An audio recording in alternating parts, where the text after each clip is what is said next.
டாடா ஏசியில் radiator fan ஓடாமல் temperature centre தாண்டுன்னு சொல்லி கஸ்டமர் வீடியோ பார்த்து நம்ம கேரேஜுக்கு எடுத்து வந்தாங்க. செக் பண்ணி பார்த்தால ரேடியேட்டர் ஃபேன் அசம்பிளி வீக் ஆகி அந்த கப்ளர் வந்து ஃபுல்லாக மெல்ட் ஆகி கருகி போயிருந்துச்சு. இது என்ன ரீசன் என்னன்னு செக் பண்ணி பார்க்குறப்ப அந்த ரேடியேட்டர் ஃபேன் மோட்ரு அசம்பிளி வந்து ஃபுல்லாக வந்து கருகி போயிருந்துச்சு. ஸோ அதனால தான் அந்த வயரு ஃபுல்லாக கப்ளர் ஃபுல்லாக மெல்ட் ஆயிருந்துச்சு.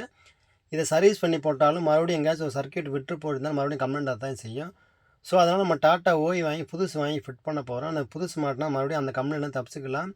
ஸோ கஸ்டமர் இப்படி கவனிக்காமல் விட்டுருந்தாங்கன்னா ஹெட்டு வேலையாச்சுன்னு பெரிய செலவு இழுத்து விட்டுரும். ஸோ அதனால் நம்ம ஓய் வாங்கி ஃபிட் பண்ணுறோம். ஏன்னா புதுசு போட்டால் தான் ரிசல்ட் தனியாக தெரியும். நம்ம பழசு சரி பண்ணி போட்டாலும் இப்போ வேறு எதுவும் மோட்ரு மட்டும் இல்லை ஃபேன் அசம்பிளி லீஃப் மட்டும் கம்ப்ளைண்ட் ஆக்கினா கூட நம்ம சரி பண்ணி போடலாம். ஸோ அது எல்லாமே வீக்காக தான் இருந்துச்சு. ரேடியேட்டர் ஃபேன் அசம்பிளியை ஃபிட் பண்ணிவிட்டு அந்த கப்ளர் மாட்டுற இடத்துல ஒரு வயர் டேக் போட்டு ஃபிட் பண்ணால் என்ன மறுபடியும் லூஸ் ஆகிக்கிறோம். ஸோ வண்டியை ஸ்டார்ட் பண்ணி பார்த்துட்டு டெம்பரேச்சர் ஏற விட்டு ஃபேன் ஓடும் செக் பண்ணி பார்த்தா ஃபஸ்ட் கிளாஸாக இருந்துச்சு, அருமையாக இருந்துச்சு. ஸ்டார்ட் பண்ணி ஃபேன் ஓடி கட் ஆஃப் ஆக விட்டோம். ஓட்டி பார்த்துட்டு கஸ்டமர்கிட்ட கொடுத்தேன். கஸ்டமர் சாட்டிஸ்ஃபைடாக இருந்தாங்க. இந்த வீடியோ பிடிச்சினா நம்ம சேனலில் லைக் பண்ணி ஃபாலோ பண்ணி வச்சுக்கோங்க. கார் சம்மந்தப்பட்ட நியூஸ் வேணும்னா என்கே மோட்டார்ஸ் ஃபாலோ பண்ணி வச்சுக்கோங்க. தேங்க்யூ.